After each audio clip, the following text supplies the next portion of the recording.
ठीक है, तो मैं इलेक्ट्रोमैग्नेटिक वेव से स्टार्ट कर रहा हूँ, ठीक है ना। देखो, इलेक्ट्रोमैग्नेटिक वेव्स में सबसे पहला पॉइंट तो ये है बेसिक कि हम लोगों ने जैसे इलेक्ट्रिक फील्ड और मैग्नेटिक फील्ड दोनों को अलग अलग स्टडी किया है। इलेक्ट्रिक फील्ड की क्या प्रॉपर्टीज़ हैं, मैग्नेटिक फील्ड में क्या प्रॉपर्टीज़ हैं, ठीक है ना। चार्ज अगर रेस्ट पे है तो कितना फोर्स लगेगा, चार्ज अगर मोशन में है तो इलेक्ट्रिक फोर्स कितना है, मैग्नेटिक फोर्स कितना है, ये सारी बातें हम लोगों ने डिफरेंट मतलब अलग अलग तरह से पढ़ी हैं।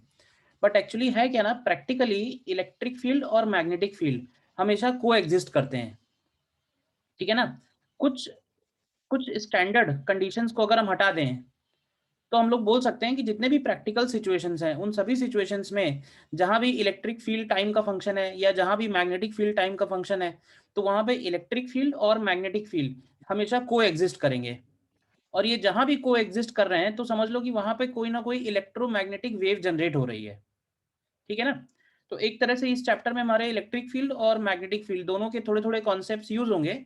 और बेसिकली मैक्सवेल ने इलेक्ट्रिक फील्ड और मैग्नेटिक फील्ड दोनों को एक तरह से कंसाइज कर दिया, एक साथ कर दिया, और उसने सारे बेसिक इक्वेशंस जो हम लोगों ने अलग अलग स्टडी किए हैं, गॉस लॉ की फॉर्म में, एम्पियर्स लॉ की फॉर्म में, फैराडे लॉ की फॉर्म में, उसने सारी की सारी इक्वेशंस कन्फाइंड कर दी और बोला कि पूरा का पूरा इलेक्ट्रोमैग्नेटिज्म उन चार इक्वेशंस पे बेस्ड है।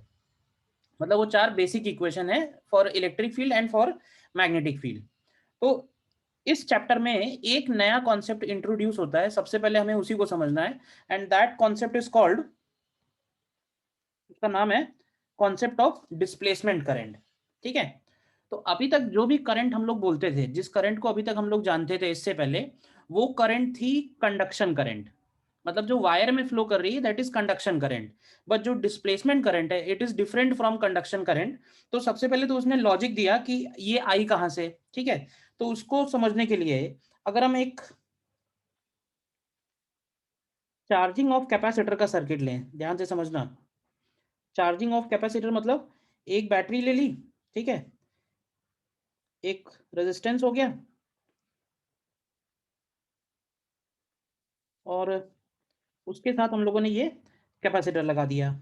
एंड सपोज हम इस स्विच को क्लोज कर रहे हैं t इक्वल टू 0 पे, ठीक है। अभी बताओ कि क्लोज करने के पहले कैपेसिटर अगर फुल्ली डिस्चार्ज है तो कैपेसिटर के ऊपर कोई भी चार्ज नहीं है। लेकिन जैसे ही हम ये स्विच क्लोज करेंगे कैपेसिटर के ऊपर जो चार्ज है वो धीरे धीरे बढ़ने लगेगा। अच्छा, कैपेसिटर को फुल्ली चार्ज होने में कितना टाइम लगेगा? तो हम लोग जानते हैं कि अगर ये जो रेजिस्टेंस है ये 10 ओम, 20 ओम, 25 ओम, 100 ओम, 1000 ओम तक भी है, कैपेसिटेंस होगा माइक्रोफैरेड में, तो इसका जो टाइम कांस्टेंट आएगा वो मिली सेकेंड्स में आएगा। यानी कि पहले मिली सेकेंड में ये 63% चार्ज हो जाएगा और अगले मिली सेकेंड में बचे हुए का 63 और चार्ज हो जाएगा। आरसी सर्किट पढ़ा है ना हम लोगों ने। तो कहने का मतलब कैपेसिटर को कंप्लीटली चार्ज होने में तो सेकंड भी नहीं लगेंगे, मतलब 1 सेकंड तो तब होगा जब उसके ऊपर चार्ज ऑलमोस्ट कांस्टेंट हो जाएगा और current in the circuit zero हो जाएगी। बट अगर हम उस टाइम को, मतलब जो टाइम बहुत निग्लिजिबल है, मिली सेकेंड्स का टाइम है, उसको अगर हम थोड़ा सा एनलार्ज करके स्टडी करें या ऐसे कह लो कि स्लो मोशन में स्टडी करें, तो हम बोल सकते हैं कि कैपेसिटर के ऊपर जो चार्ज है वो टाइम का फंक्शन बनेगा, ठीक है। तो सपोज कर लेते हैं कि किसी जनरल टाइम पे इस कैपेसिटर पे चार्ज प्लस क्यू और माइनस क्यू है, और ये जो क्यू है ये टाइम का फंक्शन है। तो मैक्सवेल ने ये बोला कि ये जो वायर है, ध्यान से देखो, इस वायर में करंट आई होगी और इस करंट आई को हम लोग लिखेंगे dq/dt, ठीक है। अब इसके प्लेट्स को थोड़ा सा इनलार्ज करते हैं, ध्यान से देखो। तो उसने ये बोला कि अगर हम यहाँ पे कोई पॉइंट लें, पॉइंट P, तो हम इस P पॉइंट पे मैग्नेटिक फील्ड को स्टडी करना चाहते हैं। तो उसने ये बोला कि अगर हम P पॉइंट के थोड़ा सा लेफ्ट में जाते हैं, मान लो P पॉइंट के लेफ्ट में थोड़ा सा गए, तो P पॉइंट के लेफ्ट में अगर हमें मैग्नेटिक फील्ड निकालना है तो हम लोग यहाँ पे एक एम्पियर्स लूप बना सकते हैं और क्या बोल सकते हैं कि उस एम्पियर्स लूप में करंट आई फ्लो कर रही है, और एम्पियर्स लॉ लगा कि हम वहां पे मैग्नेटिक फील्ड बता सकते हैं कि भाई कितना मैग्नेटिक फील्ड होगा, ठीक है। बट उसने ये बोला कि अगर हम वैसा ही एम्पियर्स लूप इस कैपेसिटर की प्लेट्स के बीच में बनाए तो मैग्नेटिक फील्ड जो है, ऐसा नहीं है कि magnetic field suddenly point A से पॉइंट बी अगर गए तो सडनली मैग्नेटिक फील्ड जीरो हो जाएगा, ऐसा नहीं होगा। सडनली कभी भी कोई मैग्नेटिक फील्ड या इलेक्ट्रिक फील्ड सडनली जीरो नहीं होगा। तो प्लेट्स के लेफ्ट साइड में मैग्नेटिक फील्ड है, जबकि प्लेट्स के राइट साइड में हमको ये दिख रहा है कि उसके अंदर कंडक्शन करंट तो है नहीं, मतलब कि इस पॉइंट से कोई भी कंडक्शन करंट पास नहीं हो रही है। लेकिन मैग्नेटिक फील्ड की value just before plates and just after plates almost almost same है। तो उसने कहा कि कंडक्शन करंट तो है नहीं, लेकिन फिर भी मैग्नेटिक फील्ड कैसे आ गया? तो उसका लॉजिक ये था कि ऐसा इसलिए हुआ क्योंकि कैपेसिटर पे ये जो जो चार्ज दिखाया हुआ मैंने प्लस क्यू और माइनस क्यू, ये चार्ज टाइम के साथ चेंज हो रहा है। अच्छा, ये चार्ज अगर टाइम के साथ चेंज हो रहा है तो कैपेसिटर प्लेट्स के बीच में जो इलेक्ट्रिक फील्ड है, वो इलेक्ट्रिक फील्ड भी टाइम के साथ चेंज हो रहा है। क्यों भाई? अगर चार्ज चेंज हो रहा है तो कैपेसिटर प्लेट्स के बीच में जो इलेक्ट्रिक फील्ड हम लोग लिखते हैं Q upon a epsilon not, ये इलेक्ट्रिक फील्ड भी टाइम के साथ चेंज हो रहा है। और ये जो टाइम वेरिंग इलेक्ट्रिक फील्ड है, ये मैग्नेटिक फील्ड जनरेट कर रहा है। जैसे हम लोगों ने देखा था कि time varying magnetic field electric field generate करेगा, तो ठीक उसी तरह से time varying electric field magnetic field generate कर रहा है। तो उसने क्या किया, इस टाइम वेरिंग इलेक्ट्रिक फील्ड का जो फ्लक्स है उसको रिलेट किया एक हाइपोथेटिकल करंट से, और उसका उसने नाम दे दिया डिस्प्लेसमेंट करंट। मतलब ये बोला कि जहां पे फ्लक्स जो है इलेक्ट्रिक फील्ड का फ्लक्स टाइम का फंक्शन होगा, तो उसने पोर्शन में हम लोग डिस्प्लेसमेंट करंट निकाल सकते हैं। और उसने जो एम्पियर्स लॉ है उसको थोड़ा सा मॉडिफाई कर दिया उसने, फिर उसका नाम भी बदल गया, उसको हम लोग फिर एम्पियर्स मैक्सवेल लॉ बोलते हैं, या मैक्सवेल एम्पियर्स लॉ। मतलब एम्पियर्स लॉ में सिर्फ कंडक्शन करंट था इसके पहले, लेकिन उसने डिस्प्लेसमेंट करंट भी ऐड किया। उसने बोला मैग्नेटिक फील्ड दोनों की वजह से हो सकता है, कंडक्शन करंट की वजह से भी और डिस्प्लेसमेंट करंट की वजह से भी। ठीक है, पहले बताओ इतनी बात, बोलो। ये जो डायग्राम बना हुआ है ये राइट साइड में इसी का बना हुआ है। कैपेसिटर के एक प्लेट के बाहर हमने लूप लिया और एक प्लेट के अंदर लूप लिया है। कंडक्शन करंट दोनों केस में सेम है, मतलब कंडक्शन करंट तो आई गिवन है। मैग्नेटिक फील्ड में बहुत सब्सटेंशियल चेंज नहीं आएगा जरा सा डिस्टेंस ट्रेवल करने में। तो सबसे पहले तो ये समझो कि what is displacement current. Displacement current मतलब आएगी कब? तो डिस्प्लेसमेंट करंट तब आएगी जब इलेक्ट्रिक फ्लक्स टाइम का फंक्शन बनेगा। बताइए, ठीक है, यहाँ तक बताओ पहले। अच्छा, यस इलेक्ट्रिक फ्लक्स कैसे निकालेंगे? तो देखो नीचे निकाला हुआ है कि इलेक्ट्रिक फ्लक्स को हम लोग सीधे सीधे लिखेंगे electric field into area. Electric field की value Q upon a epsilon nought, तो फ्लक्स की value Q upon epsilon nought हो गई। ये हमने फ्लक्स पूरा फ्लक्स लिया है, मतलब पूरा चार्ज ले लिया है। जो हमने लूप बनाया हुआ है वो कैपेसिटर प्लेट से बड़ा साइज का है, तो जितना भी चार्ज होगा वो सारा का सारा इंक्लूड हो जाएगा। अगर हम वही लूप छोटा लेते तो उसमें उतना ही चार्ज लेते, उतना ही फ्लक्स लेते जितना उस लूप के अंदर से जाता। फिलहाल जो लूप लिया हुआ है और ये जो कैलकुलेशन की हुई है, ये सिर्फ ये कंप्लीट के लिए है, मतलब सारा का सारा चार्ज इंक्लूड कर लिया है। क्लियर ये फ्लक्स यहाँ तक? अब यस क्या करेंगे, अगर हम फ्लक्स का रेट ऑफ चेंज लिखेंगे, ये देखो, तो फ्लक्स का रेट ऑफ चेंज क्या हो जाएगा भाई? क्यू अपॉन एप्सिलॉन नॉट लिखा था, तो वन अपॉन एप्सिलॉन नॉट बाहर हो गया, D Q by d T हो गया। और इस D Q by d T को, ठीक है ना, इस D Q by d T को हम लोग डिस्प्लेसमेंट करंट नाम दे देते हैं। तो डिस्प्लेसमेंट करंट की वैल्यू कितनी आ गई ये देख लो ध्यान से। डिस्प्लेसमेंट करंट का ये फॉर्मूला आ गया सीधे सीधे। Displacement current is epsilon not into d phi E upon d t. ठीक है ना, यानी इलेक्ट्रिक फील्ड का जो फ्लक्स है अगर वो टाइम का फंक्शन है तो there will be a displacement current. और जो एम्पियर्स लॉ है अब वो बन गया एम्पियर्स मैक्सवेल लॉ। मतलब जहां पे सिर्फ आईसी था वहां पे आईसी प्लस आईडी कर दिया, इतना चेंज किया है सिर्फ, देखो ध्यान से तो। बताओ, बस एक ही छोटा सा फॉर्मूला है।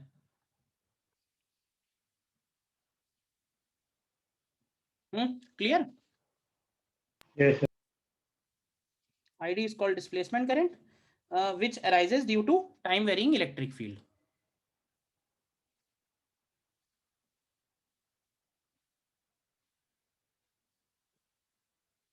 ठीक। अब क्या है, अब वो कह रहा है, अब नेक्स्ट पॉइंट में हम लोगों ने निकाला है कि अगर मैग्नेटिक फील्ड निकालना है हमको टाइम वेरिंग इलेक्ट्रिक फील्ड में, तो कैसे निकालेंगे?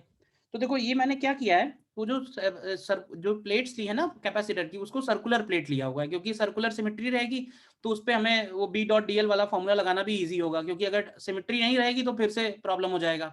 तो ये जो सर्कल लिया हुआ है ये एक तरह से कैपेसिटर प्लेट है, जो बड़ा वाला सर्कल है। ठीक है, और ये जो क्रॉस दिखाया हुआ है ध्यान से देखो, ये क्रॉस इलेक्ट्रिक फील्ड है। ठीक है। अब हमें अगर कैपेसिटर के सेंटर से, मतलब प्लेट के सेंटर से r डिस्टेंस पे मैग्नेटिक फील्ड निकालना है, तो हम यही वाला फॉर्मूला लगा रहे हैं। देखो यही फॉर्मूला लगा रहे हैं। कंडक्शन करंट है नहीं, सिर्फ डिस्प्लेसमेंट करंट है, क्योंकि मैग्नेटिक फील्ड, इलेक्ट्रिक फील्ड का फ्लक्स है सिर्फ। ठीक है, तो कंडक्शन करंट को लिख दिया है 0। देखो कंडक्शन करंट 0 हो गया है, और डिस्प्लेसमेंट करंट की वैल्यू डाल दी है। अब ये बताओ कि केवल इतने पार्ट से कितना फ्लक्स होगा, इलेक्ट्रिक फ्लक्स। हमें तो केवल इसी लूप में लिखना है ना, तो केवल इसी लूप में अगर हमें इलेक्ट्रिक फ्लक्स लिखना है, तो क्या ये लिख सकते हैं pi r square into electric field, और फिर उसका रेट ऑफ चेंज लिखना है। मतलब फ्लक्स लिखें अगर, तो फ्लक्स हो जाएगा simply pi r square into electric field. तो rate of change of flux क्या होगा, तो rate of change of flux लिखा हुआ है pi r square into d E by d t. बोलिए, ये स्टेप क्लियर। और ये Yes, जो sir. साइड है, ये तो पहले भी हम लोगों ने यही लिखा था एम्पियर्स लॉ में भी। अगर हमने सर्कुलर सिमेट्री ली हुई है, तो उस केस में बी डॉट डीएल हमेशा बी इंटू 2 पाई आर के इक्वल आएगा। देखो, तो नेक्स्ट स्टेप में हमें मैग्नेटिक फील्ड मिल गया। ठीक है ना। पहला केस हम लोगों ने लिया था जब ये circular loop within the region था। विद इन द रीजन का मतलब ये हुआ कि small r is less than capital r. Capital r उसके प्लेट एरिया हो गया। और सेकंड केस में हमने स्मॉल आर को कैपिटल आर से बड़ा लिया है। तो लेकिन कैपिटल आर से बड़ा लेने में फ्लक्स तो केवल पाई आर स्क्वायर में ही होगा ना, तो फ्लक्स केवल पाई आर स्क्वायर में लिखा हुआ है। तो प्लेट्स के बीच में जो मैग्नेटिक फील्ड है वो स्मॉल आर के प्रोपोर्शनल है, और प्लेट्स के बाहर जो मैग्नेटिक फील्ड है वो 1/r के प्रोपोर्शनल है। तो दो बातें अभी सिर्फ हुई हैं, एक तो डिस्प्लेसमेंट करंट निकालना कैसे है, और डिस्प्लेसमेंट करंट अगर हमको पता है तो मैग्नेटिक फील्ड कैसे निकालना है। तो डिस्प्लेसमेंट करंट से मैग्नेटिक फील्ड निकालना बिल्कुल वैसे ही है जैसे एम्पियर्स लॉ में निकालते थे। बताओ, बस इतनी सी है थ्योरी। बोलिए, क्लियर यहाँ तक बताओ। Yes, sir. और ये उसने क्या किया, मैक्सवेल इक्वेशन नाम दे देते हैं इनको। देख लो, इसमें से पहला वाला गॉस लॉ है जो हम लोगों ने इलेक्ट्रोस्टैटिक्स में पढ़ा था। दूसरा वाला B dot d A equal to 0, ये क्लियर है। B dot d A equal to 0 क्यों है, क्यों भाई, कोई बताएगा। B dot d A close integral 0 क्यों है।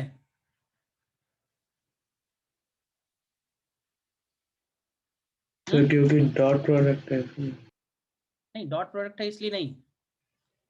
Sir magnetic field line close curve होती है, तो जितना फ्लक्स एंटर करेगा उतना ही बाहर भी निकलेगा। करेक्ट, हाँ, मैग्नेटिक फील्ड लाइंस हमेशा क्लोज लूप बनाती हैं। तो क्लोज लूप बनाने से ऐसा नहीं होता है कि कहीं से ओरिजिनेट हो रही हैं और कहीं टर्मिनेट हो रही हैं, वो कंटिन्यूअस लूप होता है। तो अगर हम कोई भी क्लोज सरफेस लेंगे, तो क्लोज सरफेस में डेफिनेटली जितनी फील्ड लाइंस एंटर हो रही होंगी उतनी फील्ड लाइंस एग्जिट हो रही होंगी। यानी magnetic flux through a closed surface हमेशा 0 होगा। फैराडे लॉ में जो हम मैग्नेटिक फ्लक्स निकालते हैं वो ओपन सरफेस से निकालते हैं। क्लोज सरफेस अगर लेंगे तो हमेशा फ्लक्स 0 आएगा। ठीक है, तो ये मैक्सवेल इक्वेशन है, ये तो ऐसे ही स्टैंडर्ड डायरेक्ट पूछ सकता है, तो बता देना।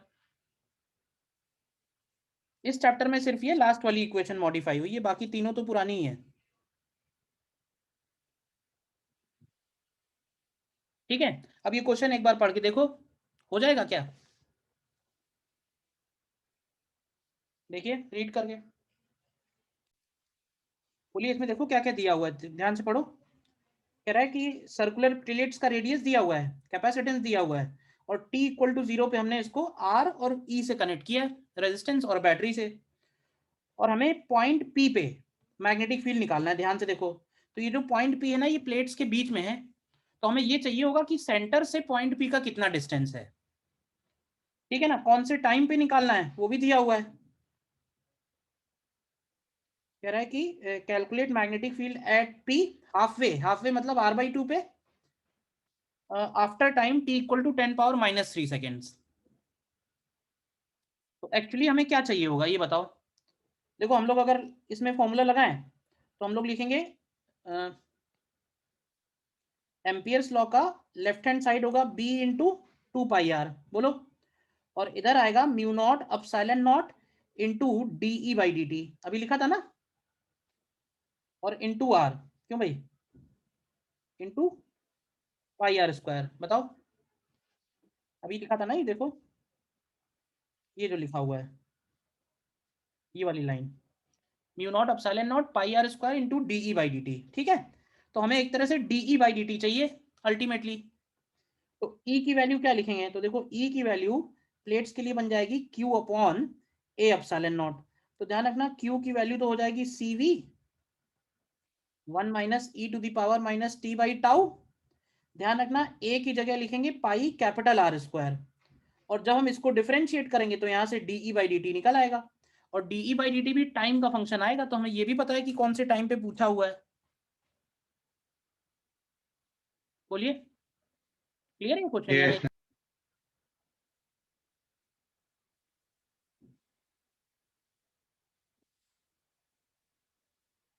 ठीक है ना, एनसीईआरटी का ही क्वेश्चन है, Yeah. यही डायरेक्ट यही पूछ सकता है बस, तो देख लो कैलकुलेट किया होगा जो भी बताई दिया वही चीज है, ठीक है। अच्छा, नेक्स्ट पॉइंट इसमें चैप्टर में क्या है कि एक क्वेश्चन बहुत पॉपुलर है और मुझे लगता है कि आता ही आता है, मतलब 50-50 है, डेफिनेटली आएगा, और वो ये है कि कई बार इलेक्ट्रोमैग्नेटिक वेव में, अब देखो इलेक्ट्रोमैग्नेटिक वेव में इलेक्ट्रिक फील्ड भी है, मैग्नेटिक फील्ड भी है, ठीक है। तो और इलेक्ट्रिक फील्ड और मैग्नेटिक फील्ड एक दूसरे पे डिपेंडेंट भी हैं, मतलब इलेक्ट्रिक फील्ड टाइम वेरिंग है तो वो मैग्नेटिक फील्ड जनरेट कर रहा है, और वो मैग्नेटिक फील्ड भी टाइम वेरिंग है तो वो इलेक्ट्रिक फील्ड भी जनरेट कर रहा है, मतलब एक दूसरे से को एग्जिस्ट हो रहे हैं। इलेक्ट्रोमैग्नेटिक वेव जनरेट कैसे होगी, तो जनरेशन बहुत सिंपल है। देखो अगर कोई चार्ज पार्टिकल रेस्ट पे है, चार्ज पार्टिकल अगर रेस्ट पे है तो वो सिर्फ इलेक्ट्रिक फील्ड जनरेट करेगा, करेक्ट। लेकिन अगर चार्ज पार्टिकल मोशन में है, तो चार्ज पार्टिकल मोशन में है मतलब करंट की तरह भी बिहेव कर रहा है, तो वो मैग्नेटिक फील्ड भी प्रोड्यूस करेगा। तो ऐसे सपोज करो कि अगर कोई चार्ज पार्टिकल ऑसिलेट कर रहा है, ठीक है ना, तो ऑसिलेटिंग चार्ज पार्टिकल, उसका ऑसिलेटिंग है तो उसकी ऑसिलेटिंग फ्रीक्वेंसी होगी, तो जो मैग्नेटिक फील्ड और इलेक्ट्रिक फील्ड होगा आर डिस्टेंस पे, वो भी ऑसिलेटिंग होगा। तो उससे क्या होगा कि अगर हम उसको साइनोसॉइडली ऑसिलेट करा रहे हैं तो इलेक्ट्रोमैग्नेटिक वेव भी जो बनेगी वो साइनोसॉइडल इलेक्ट्रोमैग्नेटिक वेव बनेगी, जो हम लोगों को स्टडी करनी है, ठीक है ना। मतलब ये जो वेव सामने बनी हुई है ये जनरेट कैसे होगी, क्वेश्चन ये है सिंपली, बोलिए। तो ये चार्ज के ऑसिलेशन से जनरेट होगी, क्लियर। अब इसमें हमको क्या क्या बातें ध्यान रखनी है, देखो तीन चीजें हैं इस इलेक्ट्रोमैग्नेटिक वेव में, ध्यान से देखो, एक है इलेक्ट्रिक फील्ड का डायरेक्शन, एक है वेव के प्रोपोगेशन का डायरेक्शन, और एक है मैग्नेटिक फील्ड का डायरेक्शन। ये तीनों डेफिनेटली एक दूसरे के म्यूचुअली परपेंडिकुलर होंगे। फिलहाल जो एग्जांपल लिया हुआ है उसमें इलेक्ट्रिक फील्ड एक्स डायरेक्शन में लिया है, मैग्नेटिक फील्ड वाई डायरेक्शन में लिया है, और वेव का प्रोपोगेशन जेड डायरेक्शन में है। अच्छा, वेव का प्रोपोगेशन कौन से डायरेक्शन में है, क्या ये इक्वेशन देख के भी तो पता चल रहा है, बताओ भाई। जैसे हम लोग वेव में पढ़ते हैं के एक्स माइनस ओमेगा टी या ओमेगा टी माइनस के एक्स, तो इसका मतलब होता है वेव पॉजिटिव एक्स डायरेक्शन में जा रही है। यहाँ पे लिखा हुआ है के जेड माइनस ओमेगा टी, तो इसका मतलब ये पॉजिटिव जेड डायरेक्शन में जा रही है। लेकिन अगर लिखा होता के जेड प्लस ओमेगा टी तो ये नेगेटिव जेड डायरेक्शन में जाती है। ये तो आइडेंटिफाई कर लेते हो। अब हमें बस ये देखना है कि अगर हमें इलेक्ट्रिक फील्ड गिवन है या मैग्नेटिक फील्ड गिवन है या प्रोपोगेशन का डायरेक्शन गिवन है, इसको हम लोग बोलते हैं this is called propagation vector, ठीक है ना। इसको आई कैप जे कैप के कैप वाले के कैप से कंफ्यूज मत होना, ये के कैप अलग है, ये के अलग है, ये प्रोपोगेशन वेक्टर है। और ये प्रोपोगेशन वेक्टर इससे पता चलेगा जो ब्रैकेट के अंदर क्या है, ठीक है। इन तीनों में रिलेशन क्या है, तो वो जरा ध्यान रखना, इन तीनों के एक्चुअली डायरेक्शन में क्या रिलेशन है। तो ई बी और के, इनको इस तरह से लिख लो, अगर हम ई क्रॉस बी करेंगे तो हमको के का डायरेक्शन मिलेगा, अगर हम बी क्रॉस के करेंगे तो हमको ई का डायरेक्शन मिलेगा, और अगर हम के क्रॉस ई करेंगे तो हमें बी का डायरेक्शन मिलेगा। समझना ध्यान से, मतलब K cap is equal to E cross B, ठीक है। इसी तरह से B cap is equal to k cap cross E cap, ध्यान रखना यूनिट वेक्टर लिखे हैं, और E cap is equal to B cross K. ये सीक्वेंस तुम्हें ध्यान रखनी है, क्योंकि क्या होगा कि दो वेक्टर दिए होंगे, तीसरा पूछा होगा। 99% क्वेश्चन तो यही है, तो उसमें बस तुम्हें राइट हैंड थंब रूल सही से पता रखना है। बोलिए, इतनी बात क्लियर है? Yes sir. ठीक है। दूसरा मैं एक पुरानी बात याद दिलाता हूँ, इलेक्ट्रिक फील्ड, उसमें मैग्नेटिक फील्ड वाले चैप्टर में जब हम लोगों ने चार्ज पार्टिकल का मोशन देखा था, तो उसमें एक बात बोलते थे ना कि चार्ज पार्टिकल मूव्स अनडेविएटेड, याद है? Charge particle moves undeviated through a region of electric field and magnetic field. तो इलेक्ट्रिक फील्ड मैग्नेटिक फील्ड की वैल्यूज क्या होनी चाहिए, उनके डायरेक्शन किस तरह से होने चाहिए, तो उसमें जो केस निकल के आता था वो केस इससे एग्जैक्टली मैच करता है। तुम ध्यान से देखो, अगर चार्ज पार्टिकल v वेलोसिटी से इधर जा रहा है, इलेक्ट्रिक फील्ड ऊपर की तरफ है और मैग्नेटिक फील्ड इधर की तरफ है, तो जरा बताओगे कि इलेक्ट्रिक फोर्स किधर लगेगा इसके ऊपर, चार्ज पार्टिकल के ऊपर इलेक्ट्रिक फोर्स किधर लगेगा? भाई इलेक्ट्रिक फील्ड ऊपर है, तो चार्ज पार्टिकल पे इलेक्ट्रिक फोर्स ऊपर की तरफ आएगा। अच्छा, मैग्नेटिक फोर्स किधर आएगा? मैग्नेटिक फोर्स का डायरेक्शन हम लोग राइट हैंड पाम रूल से निकालते हैं। राइट हैंड पाम रूल से मतलब ये fingers in the direction of magnetic field, thumb in the direction of velocity. तो ये जो पाम का डायरेक्शन है ये फोर्स का डायरेक्शन हो गया। तो अगर तुम यही पाम रूल इसमें लगाओगे तो तुम्हें लगेगा कि मैग्नेटिक फील्ड का जो डायरेक्शन है, मैग्नेटिक फोर्स का जो डायरेक्शन है वो नीचे की तरफ है, यानी Q into v cross B नीचे है। और अगर ये दोनों इक्वल हो जाए तो उसके ऊपर नेट फोर्स जीरो होगा and charge particle will move undeviated. तो अनडेविएटेड वाली कंडीशन में हम लोग डायरेक्टली लिखते हैं कि E की जो वैल्यू है वो V इंटू बी से मैच करेगी। और अगर ये इलेक्ट्रोमैग्नेटिक वेव वैक्यूम में ट्रेवल कर रही है तो ये C इंटू बी हो जाएगी, मतलब उसी को तुम C से रिप्लेस कर दो, सेम वही रिलेशन है। तो इलेक्ट्रिक फील्ड का मैक्सिमम वैल्यू या मैग्नेटिक फील्ड का मैक्सिमम वैल्यू, इनके बीच में रिलेशन यहां से निकाल सकते हैं, ठीक है ना? मतलब उसमें जो वेलोसिटी है वो k कैप वेक्टर हो गया एक तरह से, प्रोपोगेशन वेक्टर। तो याद रखने के पॉइंट ऑफ व्यू से सेम ही चीज है, जैसा तुमने वहां पे ध्यान रखा है वैसे ये भी है। बोलो, सबसे इंपॉर्टेंट क्वेश्चन यही है कि इलेक्ट्रिक फील्ड हमको गिवन होगा, मैग्नेटिक फील्ड निकालना होगा, मैग्नेटिक फील्ड या प्रोपोगेशन दिया होगा तो इलेक्ट्रिक फील्ड निकालना है। तो वेव का प्रोपोगेशन हम लोग ब्रैकेट के अंदर क्या है उससे डिसाइड करेंगे, और फिर इलेक्ट्रिक फील्ड मैग्नेटिक फील्ड की वैल्यू निकालेंगे। बोलो। अच्छा, फिर क्या बात आती है कि इलेक्ट्रोमैग्नेटिक वेव में इलेक्ट्रिक फील्ड और मैग्नेटिक फील्ड, मतलब इलेक्ट्रिकल एनर्जी भी है और मैग्नेटिक एनर्जी भी है। तो इलेक्ट्रिकल एनर्जी और मैग्नेटिक एनर्जी ये इक्वली डिस्ट्रीब्यूटेड होती हैं, मतलब बराबर बराबर होंगी। Total energy is equal to electrical energy plus magnetic energy, तो इनकी एवरेज वैल्यूज हमेशा बराबर होंगी, ठीक है? तो energy density of electric field ये फॉर्मूला मालूम है, मैग्नेटिक एनर्जी डेंसिटी इसका भी फॉर्मूला मालूम है। अब ये कह रहा है कि total energy of electromagnetic wave is equally distributed, hence average densities will be equal. अब ये एवरेज निकालने के लिए उसने 1/4 कैसे कर दिया है, ये क्लियर है? देखो, इलेक्ट्रिक फील्ड का जो वैल्यू है वो है E nought sine omega t minus K Z, ऊपर लिखा हुआ है। तो अगर हम इसका आरएमएस वैल्यू निकालेंगे तो क्या आरएमएस वैल्यू इसका ई नॉट अपॉन √2 होगा? बोलो। और अगर हम ई स्क्वायर का एवरेज वैल्यू निकालेंगे तो ई स्क्वायर का एवरेज वैल्यू का मतलब होगा आरएमएस वैल्यू का होल स्क्वायर, तो ये वैल्यू आएगी ई नॉट स्क्वायर अपॉन 2 के इक्वल। ये दोनों बातें बताओ, कोई डाउट है इसमें? तो फंक्शन का स्क्वायर किया और उसका एवरेज वैल्यू, तो स्क्वायर करेंगे तो साइन स्क्वायर बन जाएगा, तो साइन स्क्वायर या कॉस स्क्वायर का एवरेज वैल्यू 1/2 होता है, ठीक है? तो ये जब दोनों की डेंसिटी हमने इक्वल की, मतलब average value of u E and average value of u B, तो यहां से एक और रिलेशन आ गया कि speed of light e not B not और म्यू नॉट एप्सिलॉन नॉट में क्या रिलेशन है। ये बात हो गई वैक्यूम के लिए, ये हो गया वैक्यूम के लिए। लेकिन अगर हम किसी और मीडियम में जाते हैं, तो किसी और मीडियम में जाएंगे तो म्यू नॉट को रिप्लेस करेंगे म्यू नॉट म्यू आर से, एप्सिलॉन नॉट को रिप्लेस करेंगे एप्सिलॉन नॉट एप्सिलॉन आर से, तो फॉर्मूला ये बन जाएगा, ठीक है ना? Velocity in some other medium.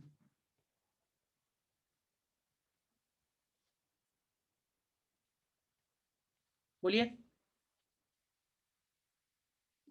Velocity in some other medium.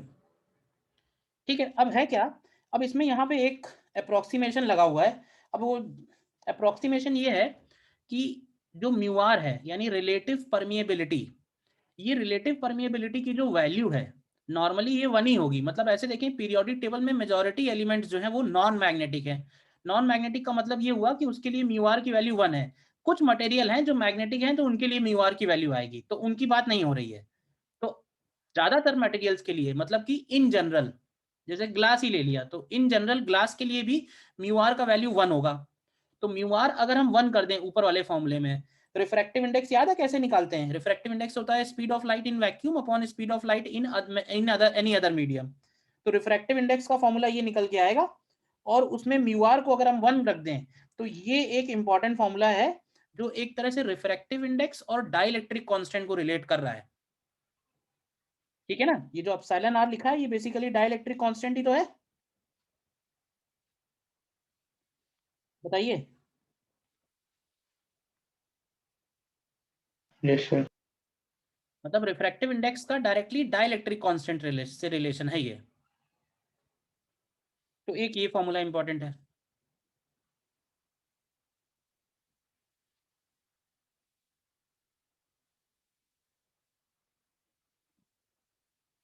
ठीक, यहां तक बताओ। क्वेश्चन अभी करेंगे, पहले देख लेते हैं थ्योरी के सारे पॉइंट्स कौन कौन से याद रखने हैं। ठीक है, और एक फॉर्मूला ये और है जो हमें ध्यान रखना है, वो ये है, जैसे इंटेंसिटी। इंटेंसिटी हम कैसे डिफाइन करते हैं? इंटेंसिटी एक जनरल वर्ड है। इंटेंसिटी का मतलब होता है power crossing per unit area, या एनर्जी क्रॉसिंग पर सेकेंड पर यूनिट एरिया। तो अगर हमने कोई पॉइंट सोर्स लिया है, ठीक है ना, पॉइंट सोर्स है और उसका पावर है पी वॉट, तो हमारे सामने क्वेश्चन ये है कि अगर ये लाइट का सोर्स है तो इससे आर डिस्टेंस पे इलेक्ट्रिक फील्ड मैग्नेटिक फील्ड कैसे निकालेंगे? वैक्यूम में है फिलहाल, मान के चल रहे हैं। ठीक, तो देखो पावर अगर हमको पता है तो पावर एमिट हो रही है स्फेरिकली आउटवर्ड। तो अगर हम आर डिस्टेंस पे इंटेंसिटी निकालेंगे तो इंटेंसिटी बनेगा P अपॉन 4πr²। ठीक है, लेकिन ध्यान रखना जो एवरेज इंटेंसिटी है वो इलेक्ट्रिक फील्ड और मैग्नेटिक फील्ड में इक्वली डिस्ट्रीब्यूटेड है। तो हमने अगले स्टेप में क्या किया कि इंटेंसिटी को हाफ कर दिया है, इंटेंसिटी को हाफ कर दिया है। तो इंटेंसिटी का जो हाफ वैल्यू है वो इक्वल बनेगा 1/2 epsilon not ERMS into C के इक्वल। बोलिए भाई, इंटेंसिटी का यूनिट क्या बनेगा बताओगे? इंटेंसिटी का यूनिट बनेगा जूल पर मीटर स्क्वायर पर सेकेंड बनेगा। और जो एनर्जी डेंसिटी होती है, एनर्जी डेंसिटी का यूनिट क्या होता है? एनर्जी डेंसिटी का यूनिट होता है जूल पर मीटर क्यूब।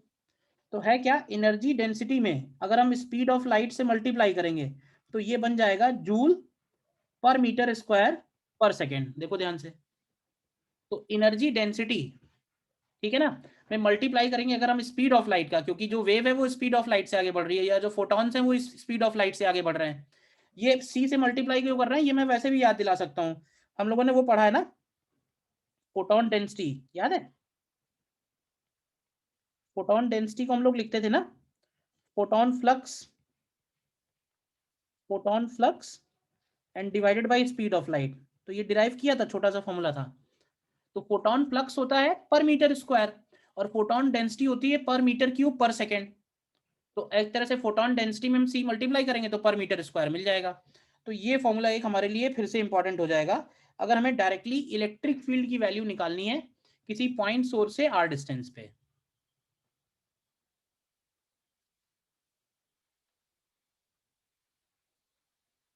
ठीक है, बताओ। अब ये इलस्ट्रेशन हमको एक एक करके करने हैं सारे। तो देखो ये पहला वाला इलस्ट्रेशन करो, देख लो कुछ तो ऐसे ही पढ़ के ही हो जाएंगे।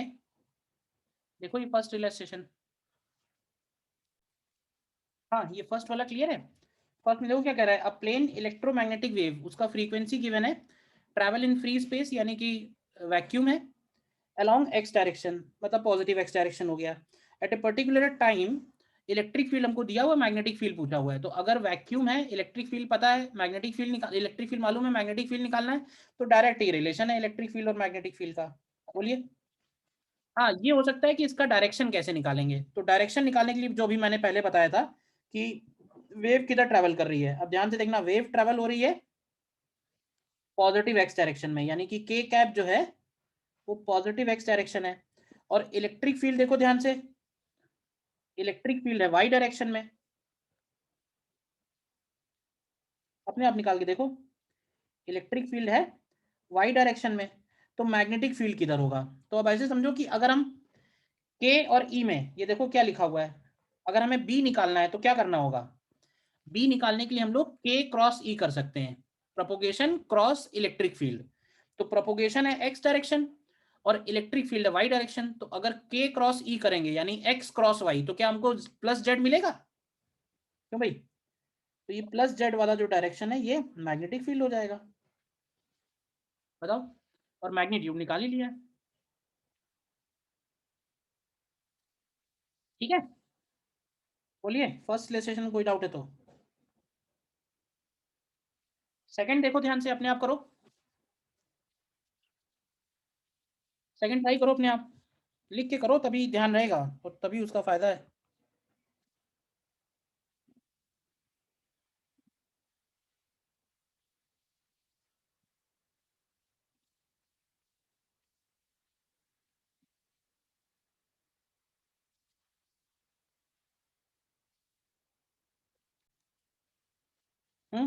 अब इसमें देखो क्या क्या गिवन है।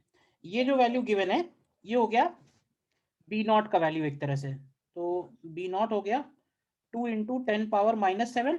और ध्यान से देखो तो मैग्नेटिक फील्ड जो है वो जे कैप डायरेक्शन में दिया हुआ है, क्योंकि बी वाई लिखा हुआ है ना उसने। ठीक, ये जो वेक्टर है ये 2π/λ के इक्वल हो जाएगा।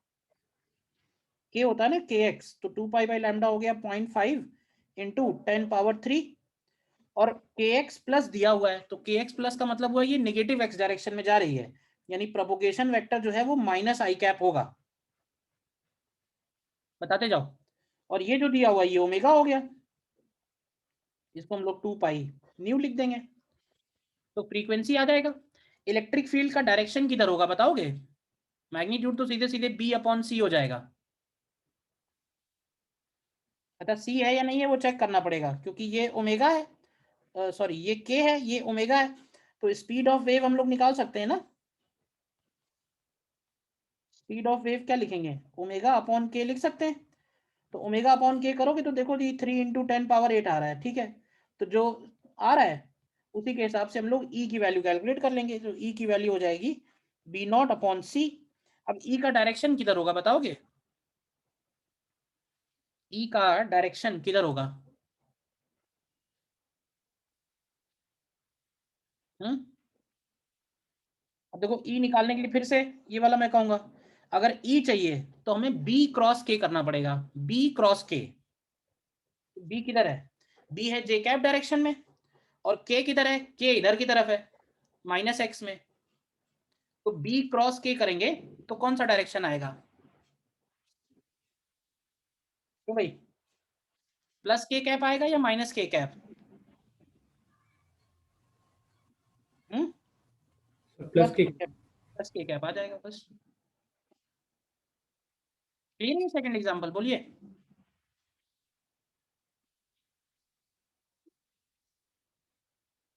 कुछ डाउट तो बताइए।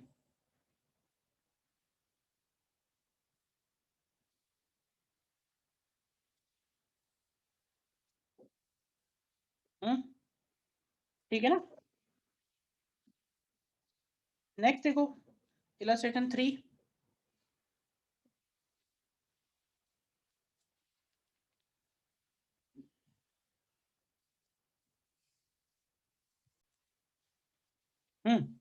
अभी जो इलस्ट्रेशन 3 है ये तो मॉडर्न फिजिक्स में ही करा था हम लोगों ने।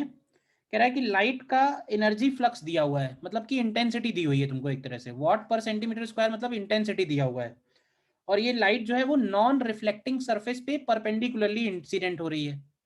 तो हमें उसके ऊपर फोर्स कितना लगेगा 30 मिनट में वो बताना है। तो देखो जैसे कोई भी फोटोन है, ठीक है, कोई भी सरफेस है, तो अगर इसके ऊपर फोटोन इंसिडेंट हो रहा है, फोटोन का मोमेंटम क्या होता है, h/λ। तो अगर ये कंप्लीटली एब्जॉर्ब हो जा रहा है तो चेंज इन मोमेंटम भी क्या h/λ के इक्वल बनेगा। और अगर हम बोलें कि n photons are striking per second, n photons are striking per second, तो बताओगे कि total change in momentum per second क्या बोल सकते हैं कि n h/λ हो जाएगा, और यही जो है ये फोर्स बन जाएगा। Total change in momentum per second बन जाएगा फोर्स। अब आता है फोटॉन्स का नंबर कैसे आएगा, तो फोटॉन्स के नंबर को हम लोग लिख सकते हैं p λ/hc, ये भी देखा था हम लोगों ने। तो ये n उठा के अगर हम यहाँ डालें तो फोर्स की वैल्यू हमको मिलेगी, फोर्स की वैल्यू मिल जाएगी p/c से। देखो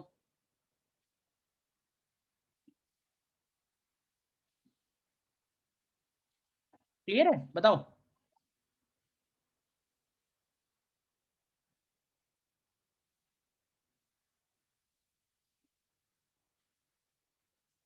ठीक है ना, इसमें पूछा है 30 मिनट्स में कितने होंगे, तो 30 मिनट्स में तुम्हें टोटल निकालना पड़ेगा कि 30 मिनट के अंदर कितने फोटॉन्स इंसिडेंट हुए। बोलिए, क्लियर है। और इसी p को हम लोग लिख सकते हैं, दिस इज IA/c, मतलब intensity into area upon c। अगर ये परफेक्टली एब्जॉर्बिंग है, कई बार क्वेश्चन होगा कि रिफ्लेक्टिंग है, तो रिफ्लेक्टिंग में चेंज इन मोमेंटम ट्वाइस हो जाएगा, होगा ना, मतलब बॉल आगे टकराई और वापस हो गई उसी वेलोसिटी से, तो चेंज इन मोमेंटम 2 mv है। तो यहाँ पे नॉन रिफ्लेक्टिंग था तो h/λ है, रिफ्लेक्टिंग होता अगर तो 2h/λ लेते। क्लियर है इतनी बात, बताओ।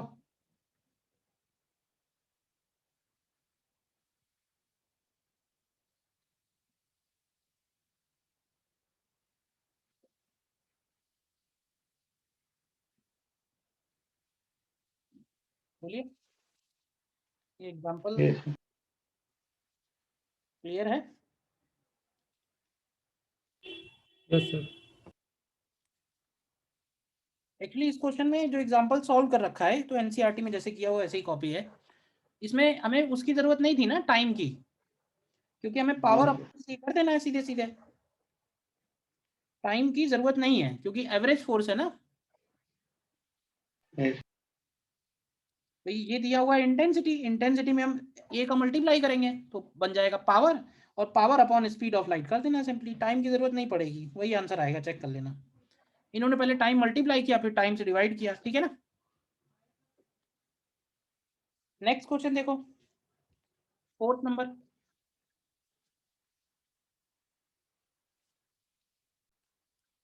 ये एग्जैक्टली वही सेम क्वेश्चन है, 100 वाट बल्ब है और 3 मीटर डिस्टेंस पे हमें इलेक्ट्रिक फील्ड और मैग्नेटिक फील्ड निकालना है, ठीक है ना। तो ये जो पीछे फॉर्मूला था शायद यही लग जाएगा डायरेक्ट, बोलो। पहले इंटेंसिटी निकाल लो, फिर इंटेंसिटी का हाफ करके half epsilon naught E/RMS² into C के इक्वल कर दोगे तो E/RMS आ जाएगा। E/RMS से अगर हमें बी निकालना है तो सी से डिवाइड कर देंगे, बोलो। E0 पूछा होगा तो √2 से मल्टीप्लाई करेंगे, वो तो डिपेंड करेगा क्या पूछा हुआ है, पीक वैल्यू पूछा है या RMS पूछा हुआ है, ठीक है। बोलिए, अब इस चैप्टर में ये एक पॉइंट और है जो तुम थोड़ा जितना ध्यान रख सकते हो उतना ध्यान रखो भाई।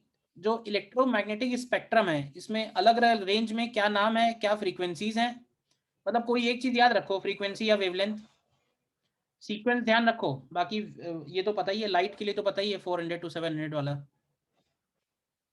ठीक है ना। और कुछ एक स्पेशल यूज है जो तुम्हें ध्यान रखने हैं भाई, तो थोड़ा बहुत तो डेटा बेस्ड है ही है कि कौन सी वेव्स का हमारा क्या, उसको डिटेक्ट कैसे करना है, उसका प्रोडक्शन कैसे करना है, या उसका जो यूज है वो कहाँ पे है, ठीक है ना। क्योंकि एनसीईआरटी में दिया हुआ है तो दिया हुआ है, तो कुछ भी पूछ सकते हैं छोटा मोटा क्वेश्चन उस पर।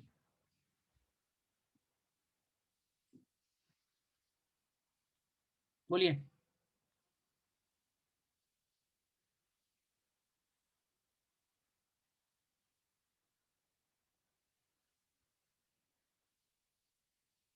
ठीक है।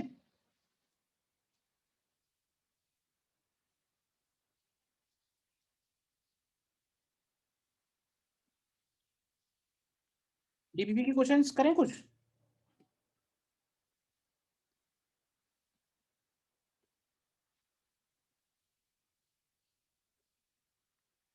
देखो जैसे ये 150 नंबर 150, देखो ध्यान से,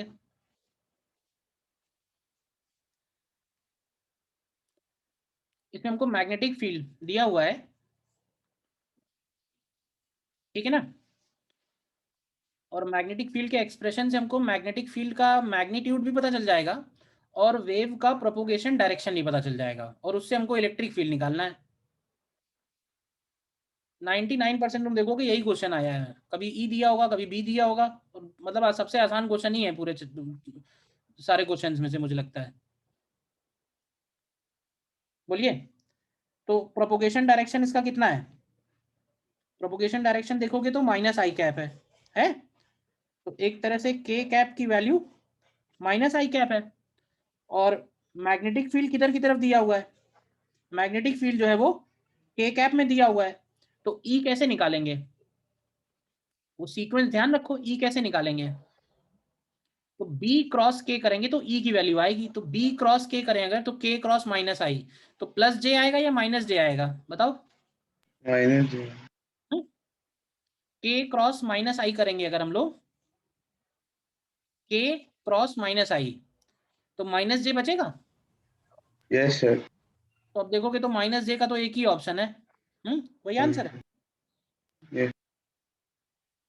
तो देखो बाकी मतलब कुछ कैलकुलेट भी नहीं करना पड़ा। और देखो 145, देखो 145,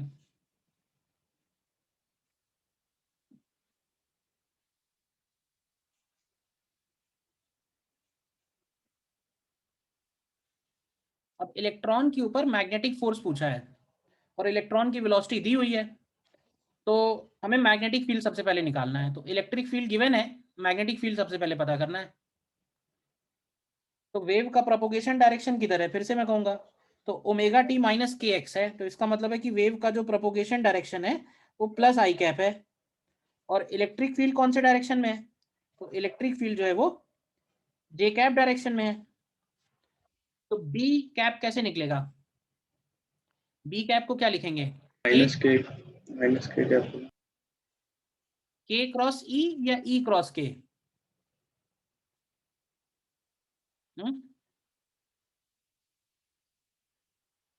क्यों भाई? के क्रॉस ही करेंगे सर। के क्रॉस ई करेंगे,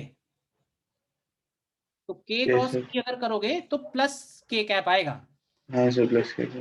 मैग्नेटिक फील्ड की वैल्यू प्लस के कैप होगी। और बी नॉट कैसे आएगा? तो बी नॉट निकालने के लिए ई नॉट अपॉन सी कर देंगे। अब सी करेंगे या नहीं करेंगे ये देखना पड़ेगा, क्यों भाई? क्योंकि सी भी हो सकता है और वी भी हो सकता है। तो वी कैसे निकलेगा? तो वी निकलेगा ओमेगा अपॉन के से, ये रहा ओमेगा और ये रहा के, क्यों भाई? तो सी के बराबर ही आ रहा है, हाँ सी के बराबर ही आ रहा है। 1.5 अपॉन 5 है तो 3 × 10⁸ बन जाएगा। तो मैग्नेटिक फील्ड हो गया के कैप डायरेक्शन में, और इलेक्ट्रॉन मूव कर रहा है वाई एक्सिस के लॉन्ग, यानी कि 90 डिग्री का एंगल हो गया। तो इलेक्ट्रॉन के ऊपर जो फोर्स होगा वो सीधे सीधे ई वी और बी नॉट के इक्वल हो जाएगा, क्योंकि एंगल 90 डिग्री है। हो गया ना क्वेश्चन?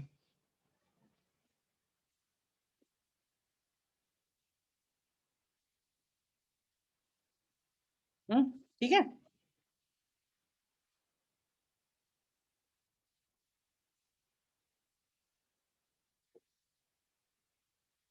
ये देखो 134, देखो 134 भी वैसे ही है। कुछ और देखते हैं, 137 में भी इलेक्ट्रिक फील्ड दिया है, मैग्नेटिक फील्ड पूछा है, मतलब सेम ही क्वेश्चन है, कुछ और है ही नहीं। 133 देख लो, 133 में के कैप दिया हुआ है हमको, इलेक्ट्रिक फील्ड का डायरेक्शन दिया है और मैग्नेटिक फील्ड का डायरेक्शन दिया है। 133 में देखो इलेक्ट्रिक फील्ड का डायरेक्शन दिया है और मैग्नेटिक फील्ड का डायरेक्शन दिया हुआ है, और हमें प्रोपोगेशन का डायरेक्शन पूछा है, यानी ये भी वही क्वेश्चन है, तुम देखो तो। ठीक, और आगे बढ़ देते हैं। ये क्वेश्चन देखो 130 में फ्रीक्वेंसी दी है, एनर्जी डेंसिटी दी हुई है, मैग्नेटिक फील्ड निकालना है, कितना होगा? एनर्जी डेंसिटी दी है और एनर्जी डेंसिटी और फ्रीक्वेंसी पता है, एम्पलीट्यूड ऑफ मैग्नेटिक फील्ड बताना है, कितना होगा? कैसे निकालेंगे?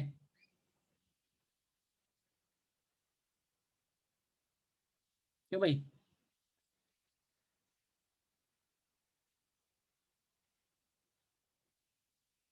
130 करो।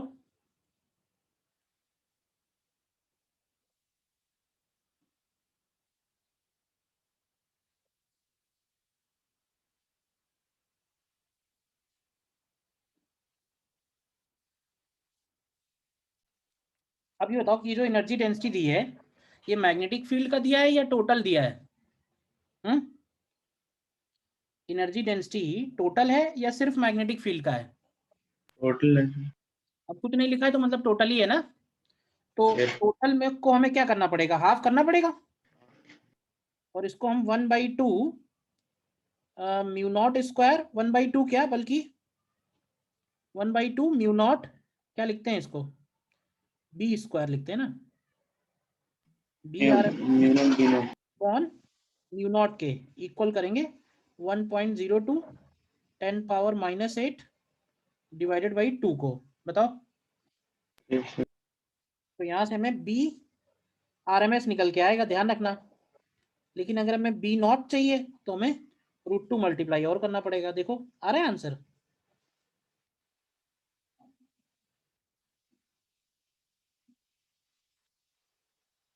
देखो कैलकुलेट करो, आ रहा है आंसर?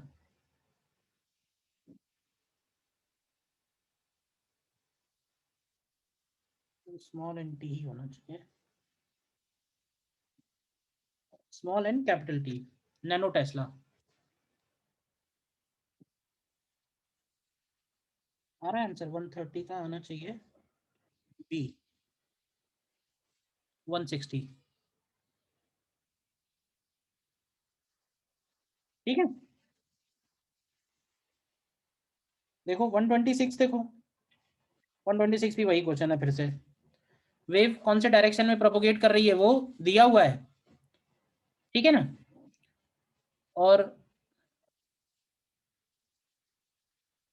और एक बात लिखी हुई है कि with its polarisation along the direction के कैप। इसका क्या मतलब हुआ? इलेक्ट्रोमैग्नेटिक वेव का पोलराइजेशन का मतलब होगा इलेक्ट्रिक फील्ड का डायरेक्शन। अभी हम लोग पोलराइजेशन देखेंगे तो पोलराइजेशन में जो वेक्टर दिखाते हैं वो किसके वेक्टर्स होते हैं? वो इलेक्ट्रिक फील्ड के वेक्टर्स होते हैं। तो कह रहा है कि वेव का पोलराइजेशन अगर के कैप में है मतलब वो इलेक्ट्रिक फील्ड का डायरेक्शन है, और ये डायरेक्शन ऑफ प्रोपोगेशन है। तो इन दोनों की हेल्प से हम लोग मैग्नेटिक फील्ड निकाल लेंगे। फिर से वही क्वेश्चन है, तुम देखो तो बोलो। ये बात ध्यान रखना कि पोलराइजेशन का मतलब क्या है। पोलराइजेशन का मतलब है कि it is direction of electric field.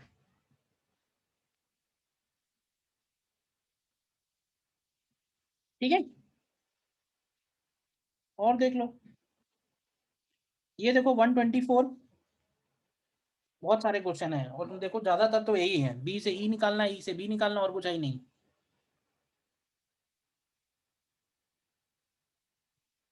अब इसमें दो अलग अलग इलेक्ट्रिक फील्ड दिए हुए हैं, मतलब दो अलग अलग इलेक्ट्रोमैग्नेटिक वेव हैं। तो दो अलग अलग अलग हैं तो दोनों के लिए दो अलग अलग मैग्नेटिक फील्ड भी निकलेंगे।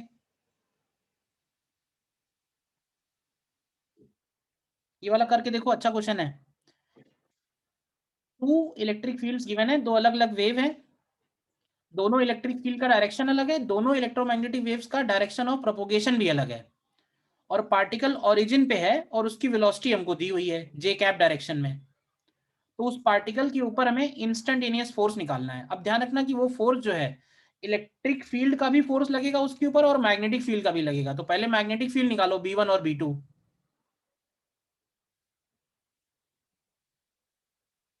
क्यों भाई? जो उसके ऊपर फोर्स आएगा टोटल, तो फोर्स एक्चुअली ये आएगा Q into E1 plus E2, ठीक है, and plus Q into V cross B1 भी होगा, and plus Q into V cross B2 भी होगा। मतलब दो मैग्नेटिक फोर्स और दो इलेक्ट्रिक फोर्स। देखो इसको कर लो बस। हाँ बताना है, ये वो हो रहा है।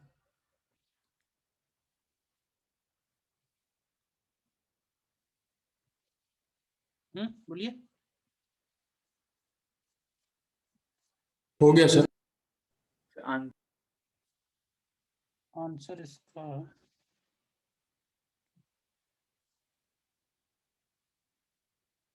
124 का डी आंसर ये आ रहा है। हो सकता है इसमें से कुछ जीरो हो जा रहे होंगे, और वो सॉल्व करोगे तो पता चलेगा। भाई मैग्नेटिक फील्ड वो वाला उसका फोर्स जीरो हो जाएगा जो मैग्नेटिक फील्ड क्या कहते हैं जे कैप के अलॉन्ग आएगा, क्योंकि वेलोसिटी और मैग्नेटिक फील्ड अगर पैरेलल हो गए तो वो जीरो हो जाएगा। तो मैग्नेटिक फील्ड जो जे कैप वाला होगा, जे कैप वाला कौन सा होगा, E1 के साथ वाला जो B1 निकाला होगा वो, नहीं नहीं, E1 के साथ वाला B1 नहीं,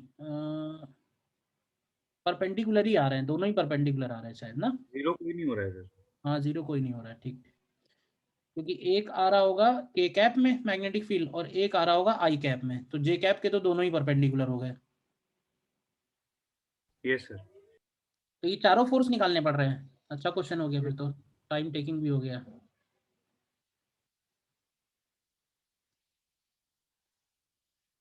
ठीक है ना, बोलो। तो इसके तो मैं मुझे लगता है कि इसके हर पेज में दो तीन क्वेश्चन है, तो ये तो कर लेना अब इसको, बोलो। ठीक है।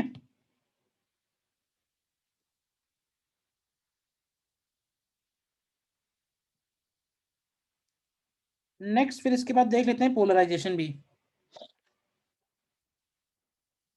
देखो पोलराइजेशन का मतलब समझना, पोलराइजेशन का क्या मतलब है। जैसे जो भी मतलब नॉर्मली जो हमारे जैसे रूम में कोई लाइट है तो वो अनपोलराइज्ड लाइट है। अनपोलराइज का मतलब ये हुआ कि जो इलेक्ट्रोमैग्नेटिक वेव आ रही है ना, उस इलेक्ट्रोमैग्नेटिक वेव में इलेक्ट्रिक फील्ड का डायरेक्शन जो है वो बदलता जा रहा है। देखो एक बात तो पक्की है कि अगर वेव का डायरेक्शन ऑफ प्रोपोगेशन इधर की तरफ है तो जो इलेक्ट्रिक फील्ड और मैग्नेटिक फील्ड होगा वो डेफिनेटली इस डायरेक्शन के परपेंडिकुलर होगा, क्योंकि इलेक्ट्रिक फील्ड, मैग्नेटिक फील्ड और direction of propagation, electromagnetic wave के लिए ये तीनों तो हमेशा ही परपेंडिकुलर होंगे। तो ये तो पक्की है कि इलेक्ट्रिक फील्ड परपेंडिकुलर होगा, लेकिन डायरेक्शन ऑफ प्रोपोगेशन के परपेंडिकुलर तुम देखो तो पूरा का पूरा प्लेन बन रहा है, तो इलेक्ट्रिक फील्ड उस पूरे प्लेन में कहीं भी हो सकता है। तो अगर वो अनपोलराइज लाइट होती है तो अनपोलराइज को रिप्रेजेंट करने का तरीका एक तो ये होता है, और अनपोलराइज को रिप्रेजेंट करने का दूसरा तरीका ये होता है। तुम ध्यान से देखो, इसमें एरो भी दिख रहा है और इसमें डॉट भी दिख रहा है। डॉट का मतलब होगा perpendicular to the plane of paper, और एरो का मतलब होगा कि perpendicular to the plane of propagation. देखो ध्यान से, तो अगर डॉट और एरो दोनों ही दिए हुए हैं तो इसका मतलब है कि ये अनपोलराइज लाइट है। ठीक है ना, क्यों? क्योंकि इसमें इलेक्ट्रिक फील्ड मतलब पूरे प्लेन में एग्जिस्ट कर रहा है, रैंडम डिस्ट्रीब्यूशन है। तो पोलराइज्ड लाइट कौन सी होगी, तो पोलराइज्ड होगी जिसमें डायरेक्शन ऑफ प्रोपोगेशन जो है वो फिक्स कर दिया जाए, मतलब एक परपेंडिकुलर वाले ले लें या हम सिर्फ डॉट वाले ले लें, तो वो पोलराइज्ड लाइट हो गई। पोलराइजेशन का जो प्रैक्टिकल यूज है वो उसमें है, जो तुम नॉर्मली तुमने 3D मूवीज देखी होंगी। हम्म? तो 3D मूवीज में तुम्हें याद होगा कि हम लोगों को एक स्पेशल टाइप के स्पेक्स मिलते हैं, तो वही यस। यूज करने पड़ते हैं। तो वो यस सर। होता क्या है ना कि उसमें दोनों आईज को हम अलग अलग प्लेन के लाइट भेजते हैं, तो इसलिए हमारा ब्रेन जो है उसको मैप कर लेता है 3 डायमेंशन में। मतलब एक तरह से क्या है कि एक ये वाला प्लेन और एक ये वाला प्लेन, दो प्लेन में रिकॉर्डिंग हो रही है कैमरे से। तो एक से हम सिर्फ वो वाले लाइट के कंपोनेंट्स रिकॉर्ड कर रहे हैं जो सपोज कर लो एरो की डायरेक्शन में है, और दूसरे कैमरे से हम दूसरी रिकॉर्डिंग कर रहे हैं जो ये वाले प्लेन की रिकॉर्डिंग कर रहा है और जिसमें सिर्फ डॉट है। ठीक है, अब वो दोनों रिकॉर्डिंग मिक्स कर दी गई, यानी उसके अंदर परपेंडिकुलर वाले भी हैं और डॉट वाले भी हैं। लेकिन अगर हम नेकेड आईज से देखेंगे तो फिर वो हमको अनपोलराइज नजर आएगा, क्यों? क्योंकि उसमें दोनों एक साथ होंगे। तो तुमने देखा होगा कि अगर हम वो स्पेक्स हटा दें तो हमको थोड़ा ब्लर सी पिक्चर नजर आती है। लेकिन वो स्पेक्स यूज करते हैं तो क्या होता है कि एक तरफ का जो ग्लास है वो हमें सिर्फ परपेंडिकुलर वाले को क्रॉस होने देता है, और दूसरी तरफ वाला जो ग्लास होता है वो सिर्फ डॉट को क्रॉस होने देता है। हाँ, ब्रेन हमारा दोनों को मैप कर लेता है तो वो हमको 3D में नजर आता है। बात समझ में आई? मतलब दो अलग अलग प्लेन रिकॉर्ड हो रहे हैं, एक सपोज कर लो जैसे एक्स वाई प्लेन और एक वाई जेड प्लेन, तो दोनों में रिकॉर्डिंग हो गई, जब ब्रेन उसको मैप कर रहा है तो वो 3 डायमेंशन पिक्चर बन गई। ठीक है ना? Yes, sir. Yes sir. अब मेन इसमें हमको ये स्टडी करना है कि हमको किसी भी लाइट को, अनपोलराइज लाइट को पोलराइज में कैसे कन्वर्ट करना है। तो वैसे तो बहुत सारे मेथड हैं, बट मुझे लगता है एनसीईआरटी में ये 3 ही दिए हुए हैं, ठीक है ना? तो इन 3 को ही हमें ध्यान रखना है। पोलराइजेशन बाई रिफ्लेक्शन, रिफ्रैक्शन, ये तो ऑलमोस्ट सेम है, एक जैसे ही है, और ये थोड़ा अलग है, स्कैटरिंग, ठीक है? पोलराइजेशन बाई रिफ्लेक्शन क्या है? तो ये तो सीधा सीधा ये है कि अगर हमने लाइट को एक ऐसे एंगल पे इंसिडेंट कराया है जिससे कि रिफ्लेक्टेड, ध्यान से देखो, रिफ्लेक्टेड लाइट और रिफ्रैक्टेड लाइट, अगर इनके बीच में एंगल 90 डिग्री का बन रहा है, तो जो रिफ्लेक्टेड वाली लाइट होगी वो प्लेन पोलराइज्ड होगी, मतलब वो कंप्लीटली पोलराइज होगी। और अगर ये एंगल 90 डिग्री पे है तो ये भी बोल सकते हैं कि ये जो आर की वैल्यू होगी ये 90 माइनस आई के इक्वल होगी। तो आर को अगर हम 90 माइनस आई रख दें तो हमको वो एंगल मिल जाएगा किस एंगल पे लाइट को हम इंसिडेंट कराएं रिफ्रैक्शन के लिए, जिससे कि रिफ्लेक्टेड वाली जो लाइट है वो प्लेन पोलराइज्ड हो जाए, ठीक है ना? अब होता क्या है कि ऐसे मान लो कि इसमें दोनों बराबर बराबर है, ये भी I/2 है और डॉट वाला भी I/2 है। अब तुम ऐसे देखो कि इसमें डॉट वाला तो रिफ्लेक्ट हो गया, क्यों भाई? मान लो इसमें से डॉट वाला I/4 रिफ्लेक्ट हो गया, तो ये जो डॉट वाला है ये बचेगा I/4 और ये बचेगा I/2। तो हम ऐसे बोल सकते हैं ना कि उसमें वेक्टर वाले जो एरो वाले प्रोपोगेशन है वो ज्यादा है, तो इसीलिए इसको भी हम लोग पार्शियली पोलराइज बोल देते हैं। अगर दोनों वेक्टर सेम है, एरो और डॉट, तो हो गई अनपोलराइज्ड। लेकिन अगर कोई एक वेक्टर ज्यादा है, कोई एक वेक्टर कम है, तो वो हो गई पार्शियली पोलराइज्ड। इसमें कंप्लीटली पोलराइज बोलेंगे क्योंकि इसमें सिर्फ डॉट वाले बचते हैं, और इस एंगल को हम लोग बोलते हैं ब्रूस्टर एंगल, ठीक है ना? बोलो, ठीक है ना? कब होगा ऐसा? जब रिफ्लेक्टेड और रिफ्रैक्टेड दोनों वेव्स आपस में 90 डिग्री का एंगल बना रही होंगी, ठीक? ये हो गया पोलराइजेशन बाई रिफ्लेक्शन। अच्छा, पोलराइजेशन बाई रिफ्रैक्शन क्या है? तो रिफ्रैक्शन और रिफ्लेक्शन एक ही चीज है। अगर हम बार बार ब्रूस्टर एंगल से क्रॉस करें, जैसे मान लो ये ग्लास स्लैब है, इससे हम बार बार ब्रूस्टर एंगल पे ही इंसिडेंट करा रहे हैं, तो जो रिफ्लेक्टेड वाली है सारे के सारे डॉट्स रिफ्लेक्टेड में चले जाएंगे, बताओ? तो अगर हम इसको 3-4 बार करा देंगे तो जो रिफ्रैक्ट होके बचेगी उसमें सिर्फ एरो बचेगा, तो कुछ देर के बाद वो भी पोलराइज हो जाएगी। तो polarisation by reflection and polarisation by refraction में कुछ फर्क नहीं है, सेम ही प्रोसेस सेम है। अगर हम एक वेव को कई बार ब्रूस्टर एंगल से क्रॉस कर रहे हैं कई सारे स्लैब से, तो फाइनली जब रिफ्रैक्टेड रे निकलेगी तो वो भी प्लेन पोलराइज हो जाएगी।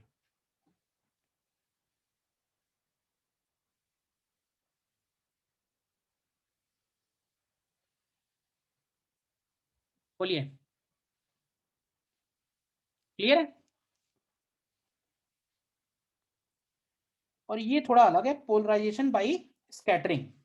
इसको थोड़ा हमें समझना है, स्कैटरिंग क्या होती है। देखो, स्कैटरिंग को हम लोगों ने जो लाइट में पढ़ा था तो उसमें हम लोगों ने ये बोला था कि लाइट जब भी एटमॉस्फेरिक पार्टिकल से या ऐसे डस्ट पार्टिकल से कोलाइड हो रही है तो वो स्कैटर हो जा रही है। स्कैटर होने का मतलब है कि अगर वो एटॉमिक लेवल पे जाके टकरा रही है लाइट तो वो बिखर जा रही है, तो उसके बिखरने को ही हम लोग स्कैटरिंग बोलते हैं। अब हम उस स्कैटरिंग को थोड़ा माइक्रोस्कोपिक लेवल पे देख रहे हैं कि वो जो लाइट का बिखरना है वो एक्चुअली हो क्या रहा है। उसमें होता क्या है कि एटम लाइट को पहले एब्जॉर्ब करता है और फिर उसके बाद लाइट को री एमिट करता है। तो ऐसे समझो कि जैसे कोई एटम है, ठीक है? तो अगर लाइट इस डायरेक्शन से आ रही है, देखना ध्यान से, तो इसके अंदर डॉट भी है सपोज, और इसके अंदर एरो भी है, तो ये अनपोलराइज है। अब जब ये एटम इस लाइट को एब्जॉर्ब करेगा, तो एटम लाइट एब्जॉर्ब करने का मतलब ये होता है कि एटम के अंदर जो इलेक्ट्रॉन्स हैं वो इलेक्ट्रॉन्स इस लाइट के इलेक्ट्रिक फील्ड के इफेक्ट में ऑसिलेट होने लगेंगे। तो इसके अंदर जो इलेक्ट्रॉन्स हैं, समझना ध्यान से, उन इलेक्ट्रॉन्स के अंदर दो तरह के मूवमेंट आएंगे। एक मूवमेंट तो ये आएगा और एक मूवमेंट ये आएगा, मतलब एक डॉट के डायरेक्शन में ऑसिलेट होंगे और एक इस डायरेक्शन में ऑसिलेट होंगे। तो ये क्या होगा, ये फिर से लाइट एमिट करेंगे क्योंकि चार्ज पार्टिकल जो है वो ऑसिलेटिंग है, तो ऑसिलेटिंग चार्ज पार्टिकल विल री एमिट इलेक्ट्रोमैग्नेटिक वेव। तो इसको हम लोग बोल रहे हैं कि लाइट आई तो एक डायरेक्शन से लेकिन बाद में बिखर गई, तो this is called scattering, absorption of light and then reemission of light. अब इसमें ये बात बोलते हैं कि जो लाइट इस डायरेक्शन में जा रही होगी, ठीक है ना, वो लाइट कंप्लीटली पोलराइज होगी। क्यों होगी? क्योंकि देखो ध्यान से, अगर इलेक्ट्रॉन इस तरह से ऑसिलेट हो रहा है, यानी कि इधर इलेक्ट्रिक फील्ड है, तो इधर इलेक्ट्रिक फील्ड होने में इधर प्रोपोगेशन पॉसिबल नहीं है। मतलब जिस डायरेक्शन में इलेक्ट्रिक फील्ड है उस डायरेक्शन में प्रोपोगेशन पॉसिबल नहीं है। यानी कि जो वाई डायरेक्शन में लाइट गई है उसके अंदर वाई डायरेक्शन का इलेक्ट्रिक फील्ड तो डेफिनेटली नहीं होगा, क्योंकि इलेक्ट्रोमैग्नेटिक वेव की प्रॉपर्टी ही नहीं है ये।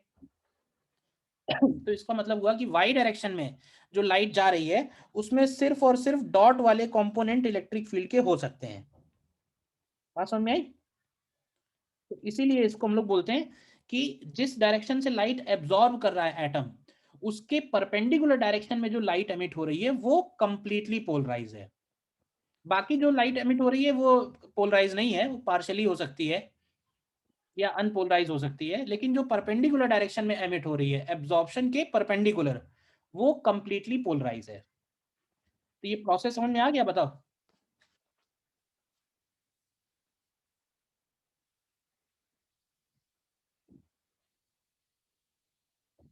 बोलिए।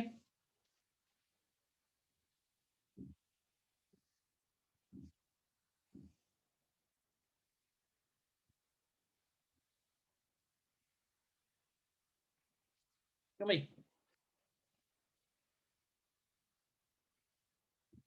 ठीक है। और ये जो एक्चुअली है लॉ ऑफ मॉलस, ये हमारा ये वाला पार्ट ही है, मतलब पोलराइजेशन बाय डबल रिफ्रैक्शन। तो इसमें हम लोग निकॉल प्रिज्म यूज करते हैं, और निकॉल प्रिज्म को हम लोग पोलराइजर भी बोलते हैं।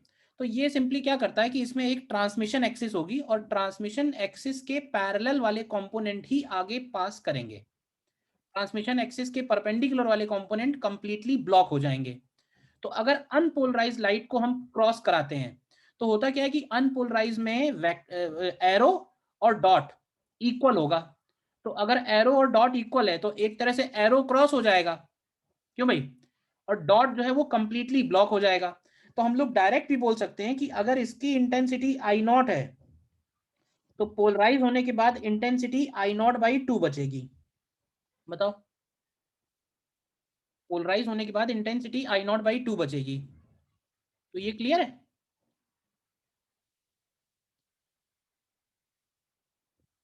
ठीक। लॉ ऑफ मॉलस ये है कि अगर वेक्टर इस डायरेक्शन में है, तो अब ऐसे बताओ कि अगर एम्पलीट्यूड इस डायरेक्शन में है तो इस डायरेक्शन में एम्पलीट्यूड का क्या कंपोनेंट होगा? अब अगर इस डायरेक्शन में ए है तो इस डायरेक्शन में होगा ए कॉस थीटा। तो यहाँ पे अगर एम्पलीट्यूड ए है तो यहाँ जो क्रॉस होगा वो होगा ए कॉस थीटा, और इंटेंसिटी जो है वो एम्पलीट्यूड के स्क्वायर के प्रोपोर्शनल है। तो पोलराइजर के बाद अगर हम एक और पोलराइजर लगाते हैं थीटा एंगल पे तो intensity cos square theta times हो जाएगी। This is law of Malus. इसके ऊपर कई सारे क्वेश्चंस न्यूमेरिकल्स हैं, बट ध्यान रखना कि this is applicable for polarise light. मतलब ये जो लाइट थी ये पोलराइज थी, अनपोलराइज अगर क्रॉस होगी तो आई बाई टू हो जाएगा। दो ही केस हैं बस, अनपोलराइज अगर क्रॉस हो रही है तो हाफ बचेगा आई नॉट बाई टू, पोलराइज हो जाएगी। लेकिन पोलराइज को फर्दर हम क्रॉस करेंगे थीटा एंगल वाले एक्सिस से तो आई नॉट कॉस स्क्वायर थीटा बचेगा। याद रहेगा इतना? बताइए।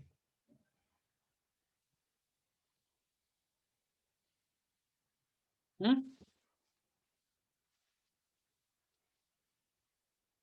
Yes, sir. ठीक। अब इसमें क्या है कि क्वेश्चन वैसे ही दिए हुए हैं, क्वेश्चन में तुम्हें ध्यान क्या रखना है, क्वेश्चन में ऐसा कुछ नहीं है, डायरेक्ट ही ध्यान रख सकते हो कि कौन सा कितने एंगल पे है, क्वेश्चंस करके ही देख लेते हैं ना।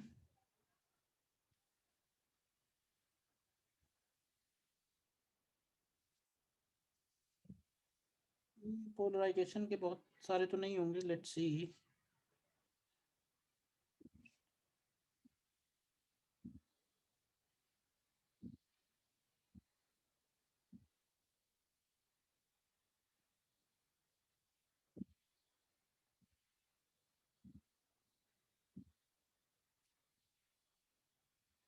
जैसे ये है 111,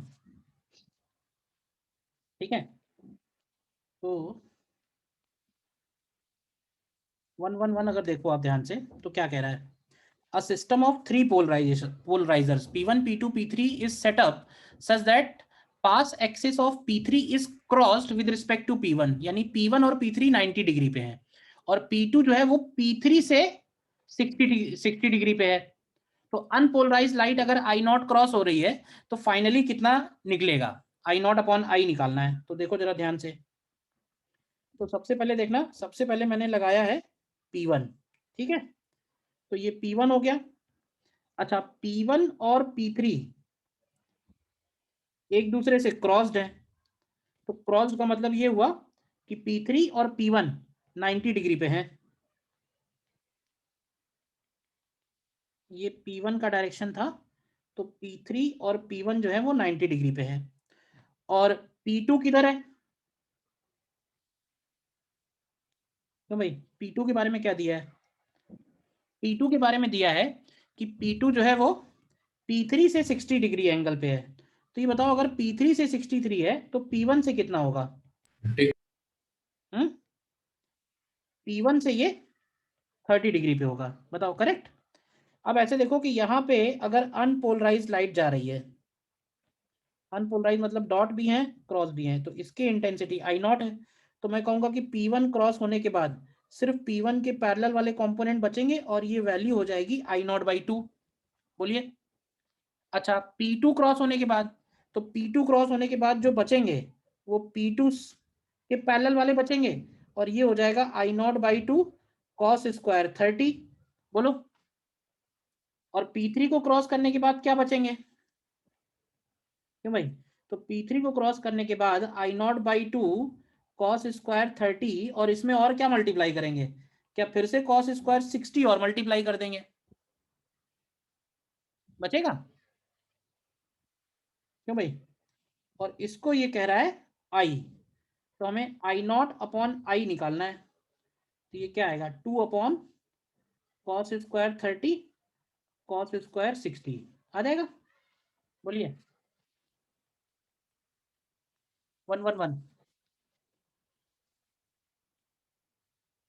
बताओ क्या डाउट है।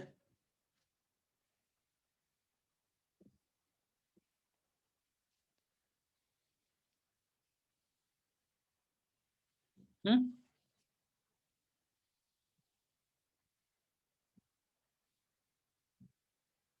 कोई डाउट इसमें या क्लियर है। क्लियर है सर।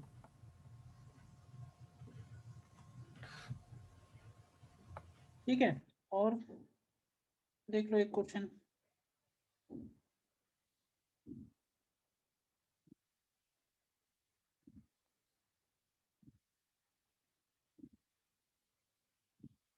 ये जैसे 88 देखो, करो अपने आप ट्राई करो। हाँ, कैसे किया है इसको बताओ, आंसर इसमें सी आना चाहिए।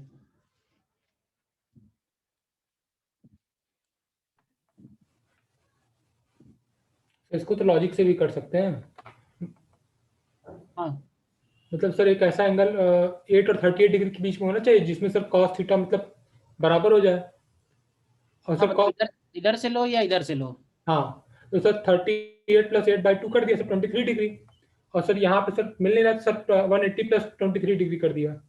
हाँ, एक्चुअली वो ये कह रहा है कि जो पोलराइजर है उस पोलराइजर को हम कितने भी एंगल पे रखें, 8 पे रखें, 38 पे रखें, 188 पे रखें या 218 पे रखें तो सेम आएगा। अब 8 और 188 तो समझ ही आ रहा है, क्योंकि पास एक्सिस अगर इधर से 8 बना रही है तो अगर पूरा एंगल लेंगे तो 188 हो जाएगा, क्यों भाई। तो अगर 8 पे रखने से और 38 पे रखने से सेम आ रहा है, तो इसका मतलब है कि 8 और 38 में वो जो पोलराइजर होगा वो एग्जैक्टली इसके बीच में होगा, क्योंकि 8 पे भी उसके साथ सेम एंगल है और 38 पे भी सेम एंगल है, तो उसका एंगल 8 और 38 के एग्जैक्टली बीच में होगा, या फिर 188 और 218 के एग्जैक्टली बीच में होगा। तो इसमें जो ऑप्शन है वो 188 और 218 के बीच में हो जाएगा। थोड़ा विजुलाइज करके करने वाला है कुछ।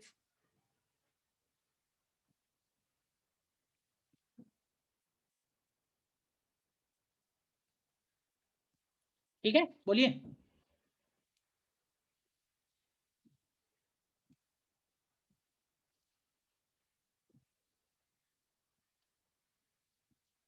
बोलो। तो अब इसमें एक काम ये करना कि इन दोनों चैप्टर के कम से कम सारे क्वेश्चंस कर लेना इसमें से। इसमें मैंने ये बताया है 88 में क्वेश्चन, देखो क्वेश्चन समझना है पहले ठीक से, इंपॉर्टेंट है क्वेश्चन क्या कह रहा है। अगर वही नहीं समझे तो फिर क्वेश्चन में सिंपली ये कह रहा है कि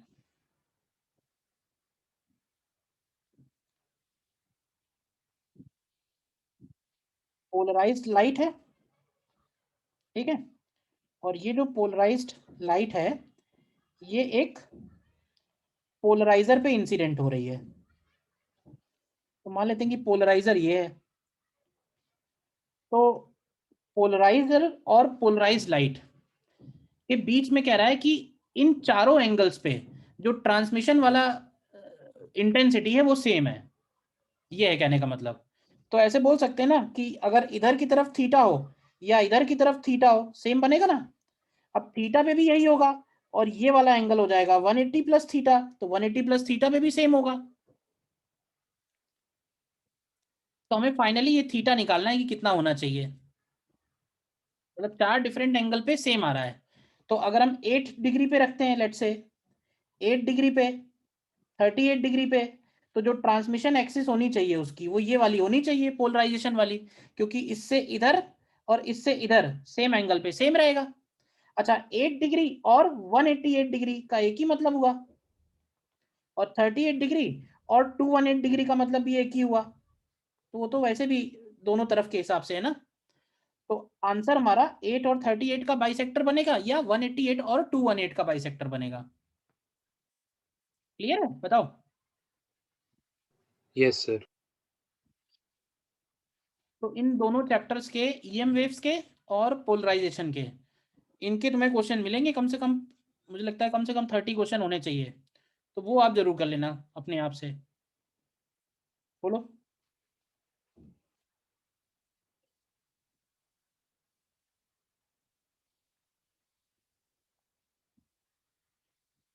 बताइए। ठीक है।